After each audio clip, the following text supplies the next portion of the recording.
aray mo mga kamay. Binibigyan yata tayo ng ng pagsubok o konting challenge which is I think may naman kaya naman natin tagusin. Medyo lang may parang konting na frustrate lang may dito sa natin sa pinasok natin, di ba? So sa mga hindi nakakaalam, di ba nag-rider tayo sa Lalamove. So ang nangyari may nagyaya si Mrs. si number 1 supporter papuntang Lukbang, Quezon kasi gusto niya i-check sa school ni Siana kung available na yung books, yung mga libro kasi kailangan ni Siana yun eh. So i-check kung ilang books ang kailangan, magkano ang presyo para parang may heads up kami kung magkano bang gagastusin ahead of time.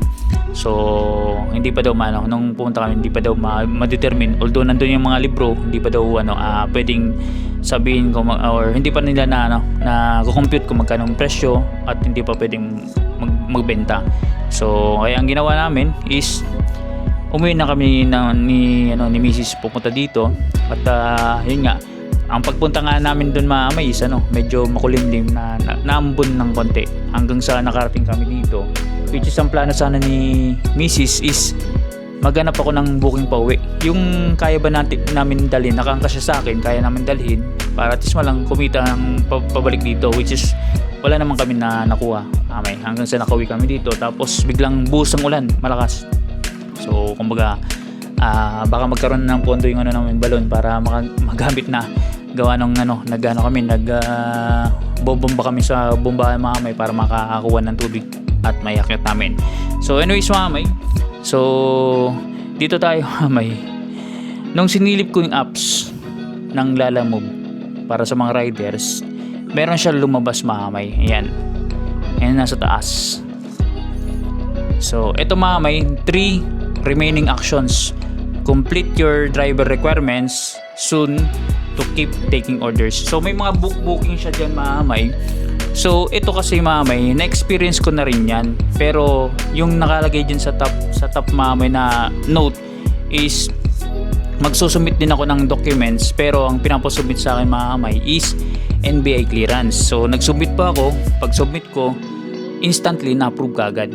So ngayon ang pagkakaisip ko is same thing lang din, which is hindi ko pa alam kung anong gusto nila ipasubmit.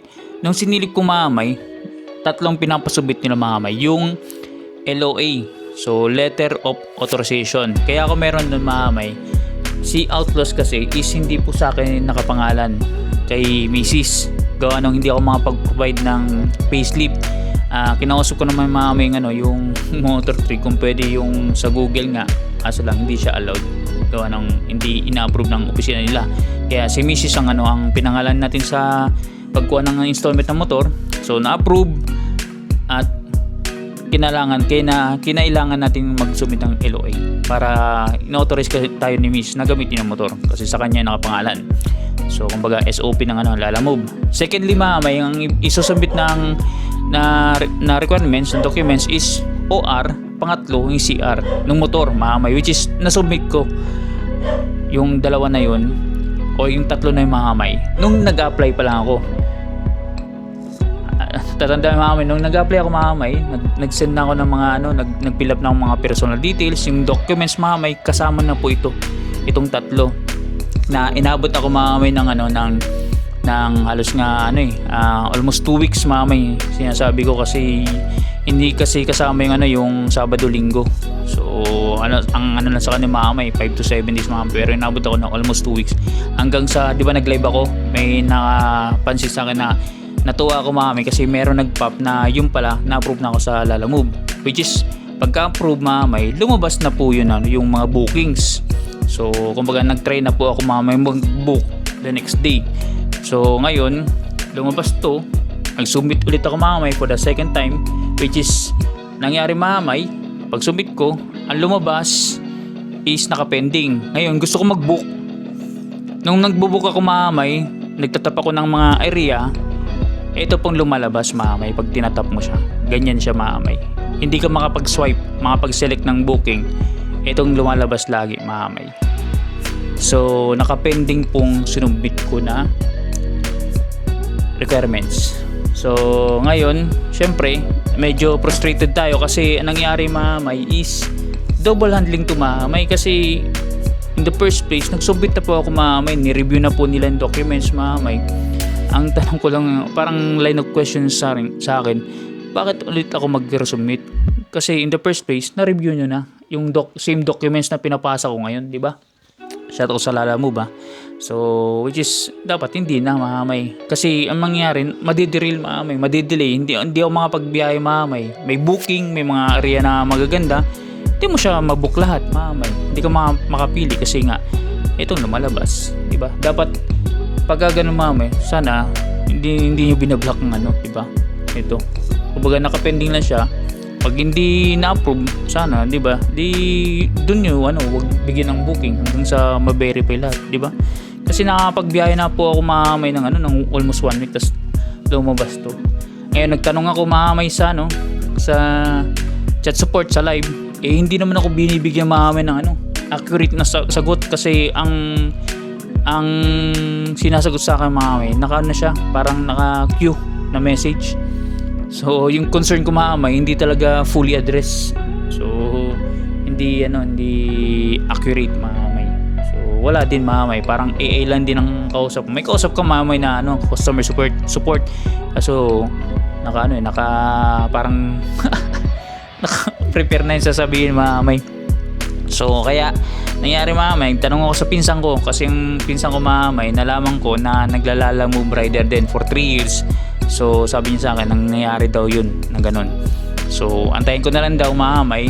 And sabi dun sa support 5 to 7 days working days mamay, hindi kasama ang Sabado Linggo. So ibig sabihin aabutin ko 9 days mamay minimum. So doon na tayo sa pinakasagad mamay.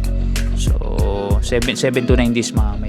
Kaya masaklap lang mamay kasi yung 7 to 9 days mamay, kung itatimes ko dun sa kinikita ko mamay sa pangmahinang nilalang lang 300 to 400 mamay. So abutin siya ng 2.1 hanggang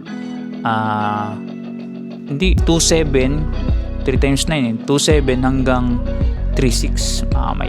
Yun ang sayang mamay. So kumbaga yun sana mamay, malapit na tayo sa panghulog ni Outlaws. Di ba naghahabol po ako mamay. So magjo-judit na bukas. So hindi ako nakabiyahe ngayon. Nung nakaraan hindi ako nakabiyahe kasi nga umuwi kami dito.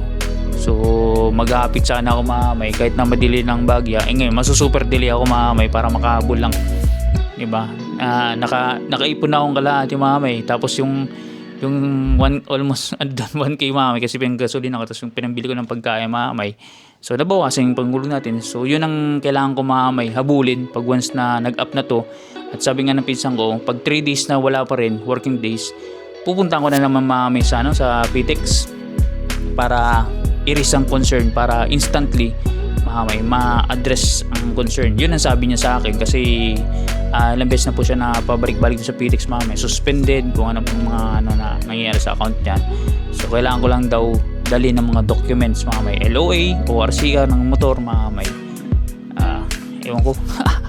Medyo mamay na nawintan lang ako at doon ko na-realize na may mga ganito palang scenario na pwede mangyari na fully verified ka na tapos biglang uulit ka ulit. Ay nako, di ba? At yun nga, may nag-suggest na sa akin mamay na mag-apply ako sa Angkas. So sa Angkas sa mamay, mga pasahero yun. Hindi ko siya preferred mamay kasi syempre preferred ko lang yung mga gamit-gamit ganun. So Paracel. So yung tao wag na muna mamay kasi ibang usapan yan. Buhay yan na i-angkas mo eh. Mahirap na mamay na medyo mabigat yun mamay na responsibilidad habang nag-drive ka. So pwede misis lang yung anak ko, okay lang yun mamay kasi kami lang eh. So mahirap naman yun na ibang tao mamay tapos basta mamay yun kasi mamay yung preference ko. At the same time mamay, meron pa ako mamay in-applyan yung in-drive. So wala pa dito sa Laguna pero approve na ako doon mamay. Siguro pag nagpunta ako Maynila pwede ako makapag-book sa Parcel or sa Parcel or ang sinelect ko Parcel tsaka Parcel yata mamay. Yun lang mga pagiging courier ng Parcel. At sabi din sa akin mamay is yung ano, instant delivery. So meron na ako ng mamay apps, kaso lang hindi ko siya ma-select na Metro Manila kasi Metro Manila pa lang siya mamay ano eh, yung ano, designation area. Kung meron sana dito sa Laguna, pwede ko na siya apply. So para at least ano, kumbaga ongoing na yung ano, yung application, kaso wala pang options ganun. So ito lang pala talaga na ano mamay na Lalamove ang 1 week na tayo na biyahe. Sayang nga mami, bakit ganito? Parang nag-reset. At the same time mami, yung sa Grab naman na delivery, nakapending pa rin ako. So kumbaga tagal na rin mami, kasabayan to ng Lalamove. So kung 1 week na, 2 weeks, pa 3 weeks na mami yung sa Grab Food. So hindi pa rin siya na ano, na nag-up, nakapending pa rin mami. Yan, nakasubmit na rin ako ng mga documents dyan. So ito sana mami yung ano eh, magaganda kasi pwede ka mag on duty offline mamay. So wala siyang ano, hindi siya tulad ng iba mamay, pag once na nag-onboard ka, nag-duty ka, kailangan mo ma-fulfill ang 8 hours mamay. So kumbaga mabigat yun mamay. Pag hindi mo na fulfill, mabibigyan ka ng reprimand. Dito sa mamay sa Grab Food yata, Grab Food at lalo sa Lalamove, walang oras dito mamay. Kung gusto mo tumigil ng 3 hours, 4 hours, 5 hours, walang problema, nasa sa'yo. So yun po mamay kagandahan dito sa Lalamove. So sana lang mamay ma-improve nila yung ganito mga concern at magbigay sila mamay na ano, ng hotline yung sa call support mamay. Ang hirap po kontakin talaga, sobrang hirap mamay. Yung live chat support kailangan na ma-improve mamay kasi napakahirap pag ang kausap mo eh, hindi ma-address yung ano or mabigyan solusyon ng concern. So yun lang mamay. As of na mamay, waiting ako. So ano ngayon, Lunes, Martes, Miyerkules, Huwebes. Pag Huwebes mamay wala pa, within 3 days, kahit nasabi natin 5 to 7 days ang sinasabi, within 3 days, sabi ng pinsan ko, punta ko na lang mamay sa ano, sa Parañaque ulit mamay. Agaan ko na lang. So kumbaga ano tayo mamay, tulak na naman tayo, abono. So wala tayong magagawa mamay kasi pinasok natin to. So kailangan natin mamay ano, solusyonan. So yun lang mamay, update ko lang kayo kasi wala tayong vlog eh. Ito lang magiging vlog natin ngayon sa nangyari sa atin. Aray mo talaga mamay, laban lang.